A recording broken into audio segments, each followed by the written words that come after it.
Hello friends and welcome to your own YouTube channel Tech ज्ञान।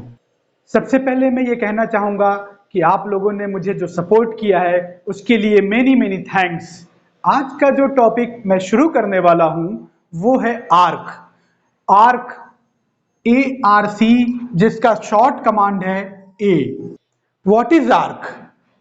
A curve passing through 2 points or 3 points or multiple points is called arc. So you can see, आप देख सकते हैं कि दो P1 and P2 यहाँ 2 points हैं जिनसे कि ये कर्व पास हो रहा है। This section is called arc. इसे हम आर्क कह सकते हैं। ये 2 पॉइंट, 3 पॉइंट, 4 पॉइंट किसी से भी पास करे, ये कर्व आर्क कहलाता है। तो आज के सेशन में हम लोग आर्क बनाना सीखेंगे।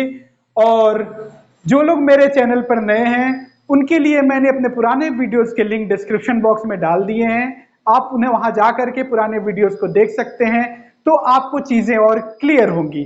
अब टाइम को ना बर्बाद करते हुए अब हम लोग सीधे ऑटोकैड के यूजर इंटरफेस पे चलते हैं। तो हम अपने कंप्यूटर स्क्रीन पर हैं, आप देख सकते हैं। आज जो चीज़ हम लोग समझने वाले हैं वो आर्क कमांड है। आर्क के लिए जो शॉर्ट की यूज़ करते हैं दैट इज़ ए। जब हम कमांड लाइन में ए लिख करके इंटर प्रेस करते हैं तो आर्क कमांड एक्टिव हो जाता है।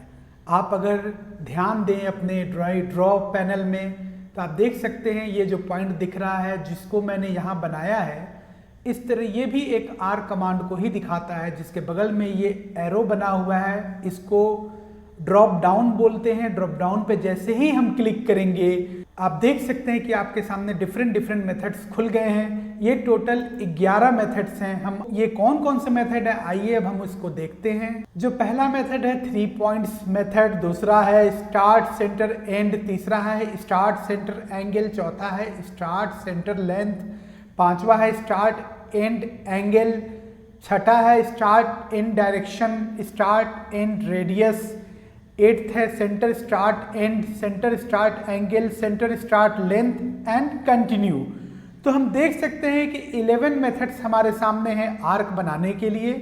तो चलिए अब हम आर्क बनाना स्टार्ट करते हैं पहले मेथड से, that is 3 points method. Arc के लिए जैसे ही मैंने कमांड लाइन में ए लिख के मैंने एंटर प्रेस किया, यहाँ लिखा specify first point of the arc.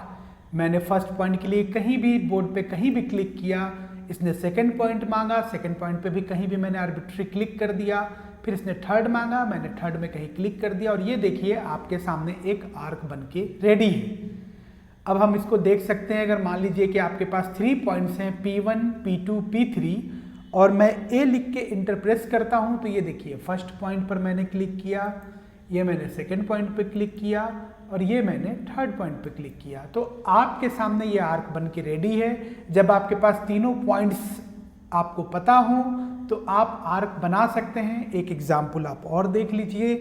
यहाँ भी देखिए, यहाँ तीनों पॉइंट्स मेरे पता है। मैंने यहाँ किया, क्लिक किया, से P2 पे क्लिक किया एंड P3 पे क्लिक किया, तो आप देख सकते हैं कि आर्क बन के रेडी है। अब 3 पॉइंट्स मेथड को हम लोग कोऑर्डिनेट सिस्टम से समझते हैं। सबसे पहले तो एक बार मैं आपको कोऑर्डिनेट सिस्टम को एक बार थोड़ा सा ब्रीफ कर देता हूँ। ये हमारा कोऑर्डिनेट सिस्टम है, आप देख सकते हैं, जिसमें एक्स एक्सिस है, वाई एक्सिस है।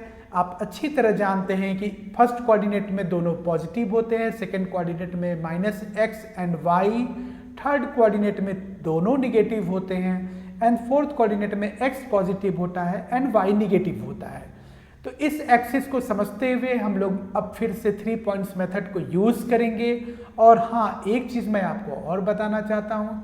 जो ऑटोकैड में आप देख सकते हैं, जो इस तरह का डायग्राम नीचे में देखिए यहाँ बना हुआ है, इसको हम लोग यूज़र कोऑर्डिनेट सिस्टम बोलते हैं, UCS। और ये जो है इसके इस साइड में, अपर साइड में फर्स्ट कोऑर्डिनेट है। और हम लोग ऑटोकैड में जो ड्राइंग बनाते हैं वो अपर कोऑर्डिनेट में ही, फर्स्ट कोऑर्डिनेट में ही बनता है।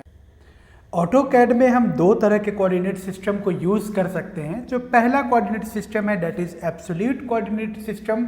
उसमें हम आर कमांड दे करके इंटर प्रेस करते हैं और जैसे ही हमने आर कमांड दे के इंटर प्रेस किया, इसने फर्स्ट पॉइंट मांगा, मैंने फर्स्ट कोऑर्डिनेट डाला। सपोज करिए मैंने 20, 20 दिया, it is called the first point. अब मैं सेकेंड पॉइंट डालता हूँ दैट इज़ 30, 30 एंड अब मैं थर्ड कोऑर्डिनेट डालता हूं 40, 20। आप देख सकते हैं कि आपके सामने एक आर्क बन के तैयार है। इसको समझने के लिए आइए हमें डायग्राम पे एक बार और चलते हैं। यहां से हम समझ सकते हैं, देखिए जैसे ही मैंने 20 डाला ये पॉइंट इसने कवर किया, 30 डाला ये पॉइंट इसने कवर किया एंड 40 डाला तो ये पॉइंट इसने कवर किया। तो हम देख सकते हैं कि ये जो पॉइंट्स हैं उसके लिए ओरिजिन यही पॉइंट बना हुआ है, इसलिए ये एब्सोल्यूट कोऑर्डिनेट सिस्टम कहलाता है। और आप इसका डायमीटर देखिए, इसका डायमीटर 20 यूनिट्स है या कह लें रेडियस 10 यूनिट्स है। अब जो दूसरा मेथड हम लोग यूज करते हैं वो है relative coordinate system. Relative coordinate system में क्या होता है कि जैसे ही हमने 20 डाला उसके बाद जब हम अगला 40 या कोई भी कोऑर्डिनेट सिस्टम कोई भी कोऑर्डिनेट डालेंगे तो जो ये 20 है it becomes 0, it becomes origin. मतलब नेक्स्ट पॉइंट के लिए उसके पहले वाला पॉइंट 0 बन जाता है, तो उसको हम लोग रिलेटिव कोऑर्डिनेट सिस्टम बोलते हैं या हम उसे इंक्रीमेंट कोऑर्डिनेट सिस्टम भी कहते हैं।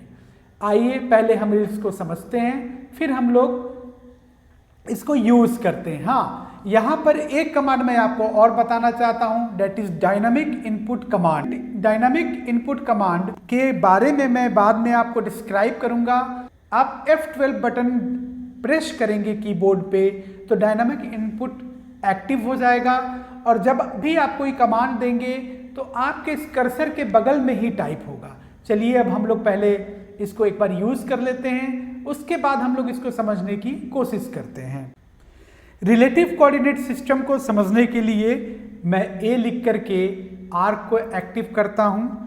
और एक बात यहां पर आपको ध्यान देना है कि जब भी हम रिलेटिव टर्म को यूज करेंगे, रिलेटिव कोऑर्डिनेट सिस्टम को यूज करेंगे तो @ का साइन हम लोग यूज करते हैं। पहले पॉइंट को देने के लिए वो जरूरी नहीं है, तो यहां पे मैं लिखता हूं 20, इंटर प्रेस किया मैंने। सेकेंड पॉइंट मैंने दिया @40, 40।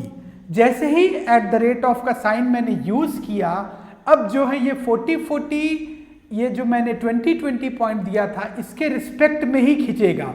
मतलब 20 का जो पॉइंट है वो 0 हो जाएगा 40 के रिस्पेक्ट में। मैंने किया, इसके बाद मैंने अगले पॉइंट के लिए फिर से @ यूज किया और 40, -40 लिखा और आप देख सकते हैं कि आपके सामने एक आर्क बन के रेडी है। आइए इसको हम एक बार डायग्राम से समझने की कोशिश करते हैं। यहाँ पर आप देख सकते हैं कि मैंने लिखा है कि we use @ sign for relative coordinate system. जैसे मैंने यहाँ पर 40 के लिए @ यहाँ लिखा था 40, 40 एंड -40 यूज करने के लिए @ 40, -40। अब हम इसको यहाँ से समझने की कोशिश करते हैं। जैसे ही हमने 40 कामा के लिए @ लिखा, ये 20 आपके सामने 0 बन गया, मतलब ओरिजिन हो गया और इसके रिस्पेक्ट में ये 40 का पॉइंट आया। और जैसे ही हमने आगे के पॉइंट को मतलब 40 और -40 के लिए @ का साइन लगाया तो ये 40 आपके सामने 0 बन गया और इसके रिस्पेक्ट में ये आर्क बना। जब हम इन दोनों को कंबाइन करेंगे तो आप देख सकते हैं कि आपके सामने जो डायग्राम बनेगा वो कुछ इस तरह का होगा। अब जो दूसरा मेथड हमारे सामने है वो है स्टार्ट, सेंटर, एंड। आइए अब हम लोग इसको देखते हैं। इसके लिए हमें आर्क कमांड को एक्टिव करना है, लेकिन यहाँ पे हम ध्यान देंगे कि हम लोग आर्क कमांड को कमांड लाइन में नहीं लिखेंगे, बल्कि यहाँ जो आर्क बना है इसके ड्रॉप डाउन बटन को पुश करेंगे तो देखिए आपके सामने सारे ऑप्शंस खुल गए। अब मैं यहाँ पर सेकंड ऑप्शन पे जाऊँगा, that is start, centre, end. इसको मैंने क्लिक किया, इसने सबसे पहले स्टार्ट पॉइंट मांगा। स्टार्ट पॉइंट के लिए मैंने सपोज करिए कहीं भी यहाँ पर क्लिक कर दिया। फिर ये आर्क का सेंटर मांग रहा है। सेंटर पॉइंट के लिए भी मैं कहीं भी यहाँ पर किसी भी रेडियस में क्लिक कर सकता हूँ। तो सपोज करिए मैंने यहाँ क्लिक कर दिया और अब ये इन पॉइंट मांग रहा है, तो इन पॉइंट सपोज करिए मैं जहाँ भी दूंगा, जिस पोजीशन पे दूंगा वहाँ पे आर्क खिंच जाएगा। सपोज करिए मैंने यहाँ पर दे दिया तो देखिए आपके सामने आर्क बन के रेडी है। ये सारे मेथड्स बहुत ही इजी हैं, इनको समझने में बहुत ज़्यादा डिफ़िकल्टीज नहीं है। अब हमारा जो तीसरा मेथड है that is start centre angle. इसके लिए हम लोग फिर से आर्क के ड्रॉप डाउन वाले बटन को पे क्लिक करेंगे और हमारे सामने सारे मेथड्स खुल गए। हम लोग स्टार्ट सेंटर एंगल को सेलेक्ट किया मैंने। अब ये स्टार्ट पॉइंट मांग रहा है तो सपोज करिए मैंने यहाँ पे स्टार्ट पॉइंट दे दिया। इसके बाद इसने सेंटर पॉइंट मांगा, मैंने सपोज करिए ये सेंटर पॉइंट दे दिया। और अब ये एंगल मांग रहा है। एंगल के लिए सपोज करिए मैंने 90 लिख करके इंटर प्रेस किया तो आप देख सकते हैं कि आपके सामने एक आर्क खींच के तैयार हो गया है। इसकी एंगल मुझे चेक करनी है। एंगल के लिए जो कमांड है DAN लिख के मैंने प्रेस किया। इसने सेलेक्ट आर्क मांगा, मैंने आर्क को सिलेक्ट किया और आप देख सकते हैं कि इसकी एंगल 90 डिग्री है। तो इस तरह से हम लोग थर्ड मेथड यूज करते हैं। फोर्थ मेथड में चलिए अब हम लोग जाते हैं। हमारा फोर्थ मेथड है स्टार्ट सेंटर लेंथ। अब हम फोर्थ मेथड के लिए फिर से ड्रॉप डाउन बटन में जाते हैं और फोर्थ मेथड जैसे स्टार्ट सेंटर लेंथ को हम लोग सेलेक्ट कर लेते हैं। सेलेक्ट करने के बाद इसने फर्स्ट पॉइंट मांगा दैट इज स्टार्ट पॉइंट, मैंने क्लिक किया। इसने सेंटर मांगा, मैंने सेंटर पे भी क्लिक किया। और अब मैं इसके कॉर्ड लेंथ को that is length of chord में भरता हूँ। सपोज करिए मैंने 200 लिखा, 200 लिखा और इंटर प्रेस किया। आप देख सकते हैं कि आपके सामने एक आर्क बन के रेडी है। आइए इसके कॉर्ड लेंथ को हम लोग मेजर कर लेते हैं। उसके लिए हम लोग को अलाइंड वाले डी अलाइंड को चुनना होगा। दैट इज आप देख सकते हैं मैं यहाँ से यहाँ तक को मेजर कर रहा हूँ और आप इसके लेंथ को देख सकते हैं दैट इज 200, जो कि मैंने कॉर्ड लेंथ कमांड में डाला था। आइए अब हम लोग अपने फिफ्थ मेथड को देखते हैं that is called start and angle. Start and angle में ये जो है पहले स्टार्ट पॉइंट मांगता है, फिर एंड पॉइंट मांगता है और उस आर्क से बने हुए एंगल को मांगता है। तो फिर से हम लोग ड्रॉप डाउन बटन में जाएंगे और फिफ्थ मेथड को मैंने सेलेक्ट किया। अब देखिए आपके सामने इसने स्टार्ट पॉइंट मांगा, मैंने फर्स्ट स्टार्ट पॉइंट दिया। फिर इसने एंड पॉइंट मांगा, मैंने एंड पॉइंट के लिए भी किसी पॉइंट पे क्लिक कर दिया। और अब ये एंगल मांग रहा है। एंगल के लिए सपोज करिए मैंने यहाँ लिखा 45 लिख के इंटर जैसे ही मैंने प्रेस किया, आप देख सकते हैं कि आपके सामने ये एक आर्क बन के रेडी है। अगर हमें इसकी एंगल चेक करनी है तो हमें फिर से DAN कमांड डालना होगा और आप देख सकते हैं कि इसकी एंगल आपके सामने 45 डिग्री है, जो कि मैंने 45 डिग्री में डाला था। अभी तक हम लोगों ने 5 मेथड्स को कवर किया है और ये जो 6 से लेके 11 तक के मेथड हैं इनको मैं आने वाले नेक्स्ट सेशन में कवर करूंगा। आज के लिए बस इतना ही। आज का सेशन यहीं पे ओवर होता है। आपने देखा आर्क बनाने के लिए कितने डिफरेंट मेथड्स हैं और इतने सारे मेथड्स को कवर करना एक ही वीडियो में बहुत मुश्किल है, वीडियो काफी लंबा हो जाता। इसलिए मैंने कुछ मेथड्स को इसमें कवर किया है और अपने आने वाले नेक्स्ट सेशन में मैं आपको बचे हुए मेथड्स को एक्सप्लेन करूंगा। और आज के लिए बस इतना ही। एंड जाने से पहले मैं आपको कहना चाहता हूं keep smiling, keep learning and good wishes to all of you and see you in the next session. Goodbye. Bye bye.